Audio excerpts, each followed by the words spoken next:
She barreled through my steel-reinforced gate like it was a suggestion, not $3,000 worth of welded keep-out. And there I was, standing on the porch, toothbrush, dangling foam, drooling down my chin, watching her candy apple red Escalade take out the gate like a monster truck on demolition night. You ever have one of those mornings where reality gets so weird you just stop and let it roll? That was mine. No warning, no apology. Just the engine rev and a streak of tire marks as she fishtailed into her own driveway.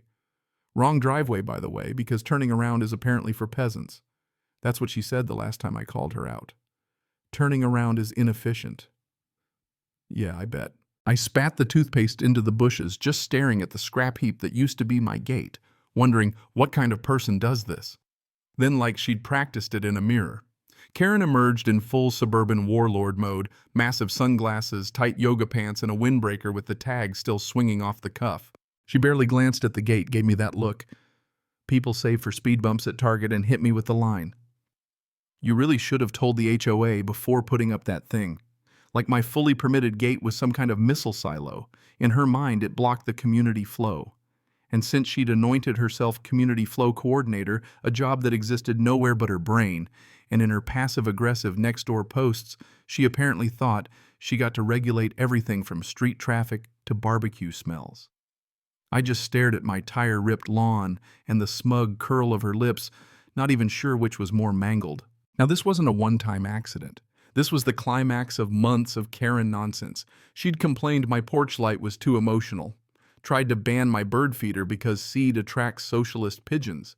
But this was crossing a literal and metaphorical line.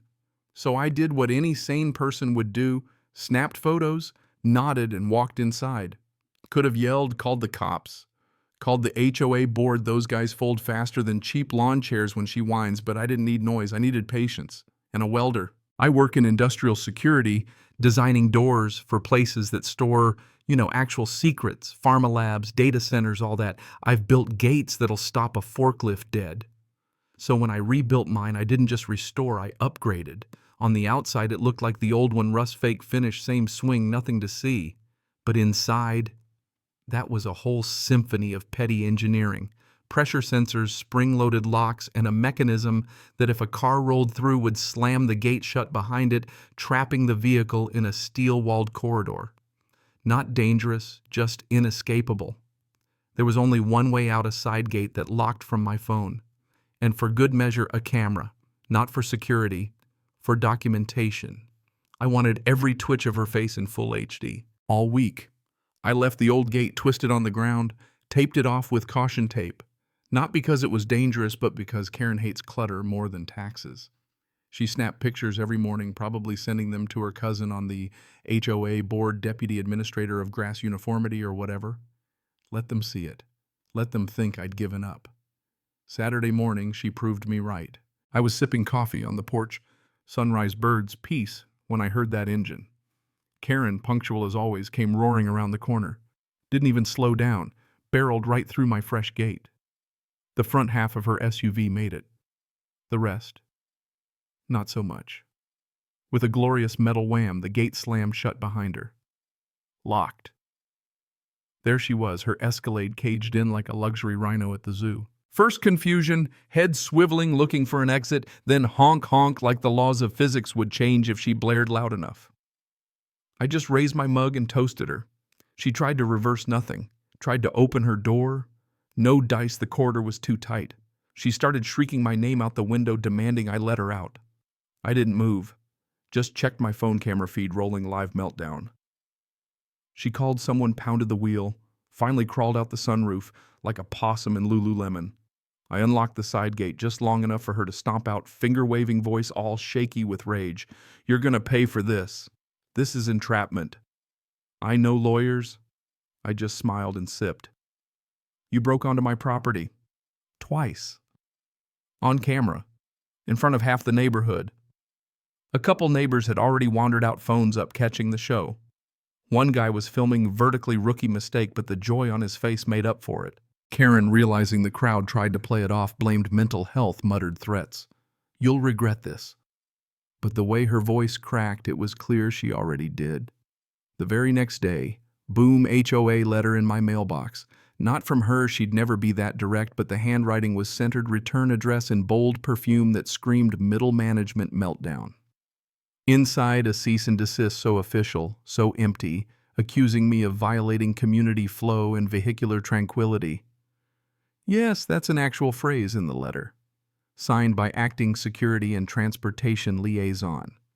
Translation, Karen making up titles again. I did what any reasonable person would do. Made copies, highlighted the funniest bits, and posted the whole thing in the group chat. Within hours, reactions poured in, some people defending the HOA like it was the Magna Carta, but plenty more chiming in with their own Karen stories. She'd fined one family for late Halloween decorations, reported another's garden gnome as satanic imagery. Apparently, she'd been running her campaign of order for a lot longer than I realized. Next, a bright yellow lawn sign pops up near my fence. Warning unapproved modification in violation of flow directive with a QR code. I scanned it. It opened a Google form titled Disruption Report Unauthorized Gate. I snapped a photo, posted it, and said, "Guess who's starting her own Department of Transportation?" The chat exploded. People were actually rooting for me. Karen had finally overplayed her hand. Of course she didn't stop. 2 days later, 2 HOA enforcers, Jerry and Chad, show up, polos, khakis, clipboards. "We need to inspect your gate, Jerry drones." "Got a warrant?" I ask. "No, but under HOA charter, no legal standing." They looked at each other. Karen said you locked her in. She trespassed, twice. I have the footage. They backed off so fast they nearly tripped over the curb. But then Twist Time City notice arrives. Karen had filed a complaint, accused me of creating a vehicular snare, of causing civic chaos. The city inspector, Mike, shows up, chillest guy you've ever met. Karen said you installed turrets. I laughed. He asked for a demo. I showed him the footage, explained the tech, handed over the specs. He took one look and said, "Not a hazard. Just maybe don't tell people you built this yourself." Slipped me a clearance slip, framed it right next to my engineering degree. Word got around. The trap gate became a local legend. Kids dared each other to touch it. Parents took selfies. One neighbor asked if I could build a raccoon version for his shed. Meanwhile, Karen doubled down. Flyers, emergency HOA meetings, signatures for a vote to evict me.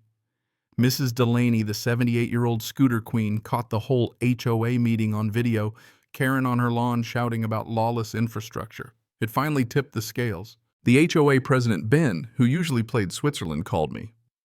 "You've won," he said. Didn't need to explain. The tide had turned. 2 days later, Karen put up a polished sign, future site of the Community Flow Initiative headquarters. With a logo, a subtitle, Karen Williams, Executive Director. She was now running her own fake government. I didn't react. Just let her spin her wheels. But I quietly checked city permits. None for her sign, none for commercial operations, not even for her new walkway. Strike one, strike two. Then she held a launch event. Fairy lights, folding chairs, 6 people, 3 cousins, 1 guy stayed for his dog. She delivered a speech about citizen compliance clusters and vehicular equity initiatives. It was like watching a sitcom pilot. Afterward, she went mailbox to mailbox with compliance forms. I caught her at mine. Tampering with mail is a federal offense, I told her, phone already recording. It's not mail, it's a directive. Still illegal. She yanked the paper back, stormed off, but I zoomed in on a form left in Mrs. Delaney's box. CFI Vehicle Flow Compliance Agreement demanding no gates, planters, or protest signs. I filed 2 complaints, one with city zoning, one with the state. Included video screenshots, the whole circus. That's when the real twist hit. Investigators from the State Office of Regulatory Affairs showed up at my door. Not just my complaint, but others too. They toured the neighborhood, chatted with folks, then crossed over to Karen's house. I watched as they pulled out her flyers and started asking questions. She tried to blame me, but nobody was buying it. The next day, her sign vanished. The tide had truly turned. People started knocking, asking what she'd done, if she'd get arrested. I played it cool. Karen, desperate, hosted the HOA board at her house, tried to win them back.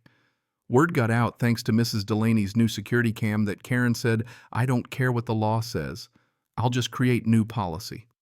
The video went viral in our group chat. The next HOA meeting, Ben called a vote ban Karen from all self-appointed roles. 30 out of 32 voted yes. Karen stormed out, binder in hand, didn't even get her dramatic exit right.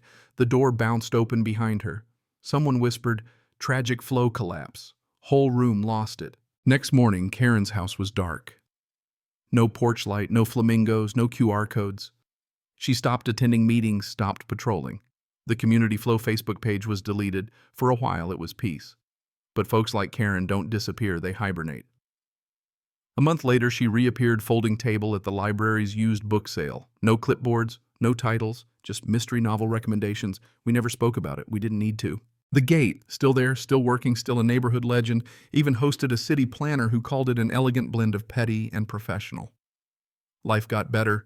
Kids played outside neighbors, BB'd, and Olivia's volcano from the science fair went viral when she covered Karen in foam after a snarky comment. You might have seen it, Karen versus Science. Million views in 3 days. People started talking not just about Karen, but about standing up to nonsense. In the end, it wasn't my steel or my camera or even the HOA that stopped her. It was the whole neighborhood fed up clever and absolutely done with her games. So let me ask you, where's the line between order and overreach? When does protecting a neighborhood become policing it? Who gets to decide? Drop your thoughts below because honestly, this saga taught me. Community isn't about flow. It's about knowing when enough is enough and sticking together when it counts.